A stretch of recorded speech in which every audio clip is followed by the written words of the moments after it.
The Arianne Martell sample chapters are decent. They're okay. Released to the public on January 8, 2013, the Arianne I sample chapter is one of George R.R. Martin's earliest teasers for the long-awaited sixth novel in the A Song of Ice and Fire series, The Winds of Winter, a book George seems to be pretty bitter about. And since 2013, every word, every letter, every punctuation mark that this chapter has to offer has since been hyper-analyzed and endlessly scrutinized. And that tradition continues today, because my name is The Advocate, and I am an advocate for a review of the Arianne I sample chapter. Like, comment, and subscribe if you enjoy. So much like the Theon I sample chapter, and quite a few of the other sample chapters as well, Arianne I was originally meant to be included in the A Dance with Dragons book, the most recently published book in the A Song of Ice and Fire series.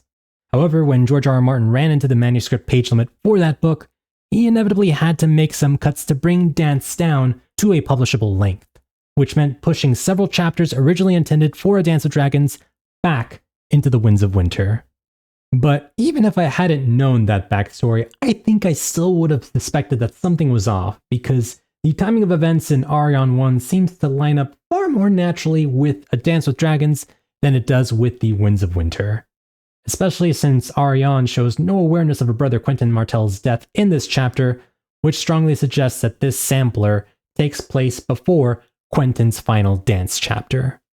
But if you want to judge for yourself before hearing me yap about it, definitely feel free to pause this video, read the Arianne I sample chapter, and then come back to this video, as we're about to talk spoilers. Okay, let's go! So the down and dirty of this chapter is that Princess Arianne Martell, accompanied by Elia Sand, one of the infamous Sand Snakes, the bastard knight Daemon Sand, and a few new faces, are on a journey to Storm's End to meet up with the recently arrived Jon Connington and the supposedly still alive Aegon Targaryen VI. This alleged son of Rhaegar Targaryen, with the major assist from the Golden Company, has been making quick work of capturing castles along the eastern shores of the Stormlands.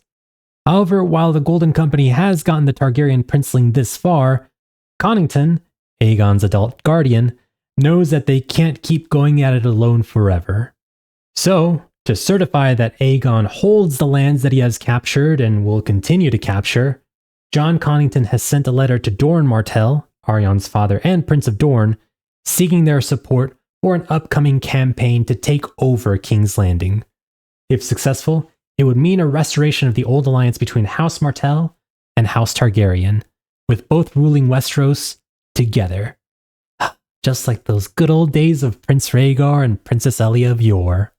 Having received this letter, Dorne Martell has tasked Arianne with scoping out this Jon Connington and also getting a read on Aegon before committing to any kind of alliance. Although truthfully, Dorne is also a bit confused, as he was expecting his eldest son Quentyn Martell to be the one returning from Essos with Rhaegar's sister, Daenerys Targaryen, not this new mystery claimant. So off Arianne goes, as this chapter essentially covers the first leg of her journey to Storm's End. Now, I'll be honest guys, while I for the most part enjoyed this chapter and found there to be quite a few intriguing elements here and there, I do think what holds it back for me is the fact that by the end of this chapter, and also by the end of the next Arianne sample chapter, minor spoilers, Arianne and crew still have yet to make it to Storm's End. It reminds me a lot of Tyrion's travel chapters in the latter half of A Dance with Dragons, where, although each chapter does give us an additional insight into Tyrion's character, they mostly serve to remind us that Tyrion still exists, and he's slowly inching his way towards Daenerys. Now, this Arianne chapter is nowhere near as long as those Tyrion ones, but I do think George could have trimmed Arianne's time here at Ghost Hill and maybe combined this sample chapter with Arianne's next one, along with cutting some of the fluff. That way, we would have a leaner, meaner Arianne chapter on our hands, as opposed to two less lean, less mean chapters. Now, I get that George wants this world to feel vast, and traveling across Westeros does take time, but I do think George could have started Arianne off further along on her journey, maybe where she is in Arianne 2, and just providing a flashback or two to cover some of the events that take place within this chapter. that would still then give readers the sense of distance that George is craving, whilst not dragging out the page count to some kind of lengthier length. But okay, pacing aside, what do I actually think of this chapter as written? Well, I kind of liked it. It's a compelling read full of quiet subtlety and seeds that are clearly being planted for future Wins storylines and payoffs. It's not a flashy chapter by any means, but what makes this sampler so immersive is Arianne's internal perspective, especially as she reflects on some of the other characters in the series. Now, Arianne, at least in this chapter anyway, doesn't really have much agency as she's mostly just along for the ride. But through her thoughts and conversations, we're drawn into the uncertainty surrounding what she thinks about Jon Connington and Aegon Targaryen. Especially Aegon, as she questions if this truly is the real Aegon. Could this truly be Prince Aegon? Gregor Clegane ripped Aegon out of Elia's arms and smashed his head against a wall, Sir Daemon said. If Lord Connington's prince has a crushed skull, I will believe that Aegon Targaryen has returned from the grave. Elsewise, no, this is some feigned boy, no more. A sellsword's ploy to win support. Oh man, George R.R. Martin is clearly planting seeds here because to me, this quote feels like a strong setup for the popular fan theory that Aegon isn't a true Targaryen at all, but rather a Blackfyre pretender. This theory suggests that Illyrio Mopatis and Varys the Spider have lied to this young boy his entire life, convincing him that he truly is Rhaegar's legitimate son, all so they can install him as their puppet king and pull the strings from behind the scenes. To this day, this Blackfyre pretender theory is one of my favorite theories, and if it turns out to be true, it would definitely give Arianne's quiet internal doubt here some deeper narrative purpose for sure.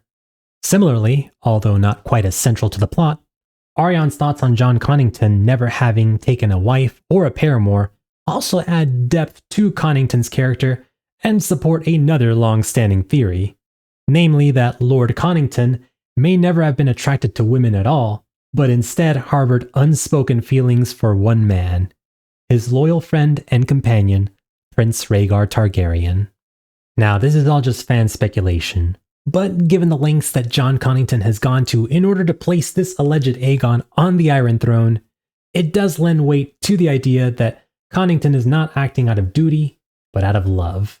That in honoring the son, he's really trying to honor the memory of the father he once loved. And if it does turn out down the line that Aegon is a fraud after all, well, the tragedy of it all will just hit that much harder for our poor Lord Connington. And that's what makes this chapter so effective. Even though Arianne isn't involved in any major action here, her quiet observations and internal doubts give us a surprising amount to chew on. But those doubts don't just stop with Connington and Aegon, no, they also extend to our other fellow Targaryen in the story. That's right, the hopefully one day Queen of the Andals, Daenerys Targaryen. Now, spoilers for the Game of Thrones TV show. People love to rag on how the series ended, and for good reason as it was a poorly paced season with abrupt character turns that made no sense. But here's the thing, Daenerys going mad in and of itself is not a bad plot development. The problem is how the show got there, rushing straight into her heel turn without laying the proper groundwork. If Dany's descent truly is George R.R. Martin's intended endgame, which I believe it is, then he's doing a far better job of seeding that arc than the showrunners ever did. I mean, even here in this chapter where Daenerys doesn't even appear, we still get what feels like an ominous warning of what Dany may become. She is the Mad King's daughter, the princess said. How do we know? We cannot know, Sir Daemon said. We can only hope. The fact that this exchange is how the chapter ends clearly signals to us as the reader that George wants us to linger on this moment, that he's planting something potentially here with long-term significance. And while I still believe that Arianne I and Arianne II would work better as a singular combined tighter chapter, which I doubt is going to happen given that George is more likely to polish the prose and make any structural changes, I can't deny that ending this sampler on this one foreboding note about Dany gives it a quiet, powerful weight. So even if Arianne I isn't the most explosive or action-packed chapter, it's doing a lot of subtle, long game work here. between the hints about Aegon's true identity, the emotional shading added to Jon Connington, and the final chilling nod towards Daenerys' possible future, this chapter is quietly setting the stage for some of the Winds of Winter's biggest reveals.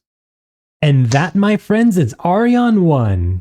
Thank you so much for watching this video, guys. Seriously, it means the world to me. George may not be enjoying the Winds of Winter, but I sure am, so if you guys are enjoying my run-through through these Wind sample chapters, definitely let me know if you want to see more of them by chiming down in the comments section below.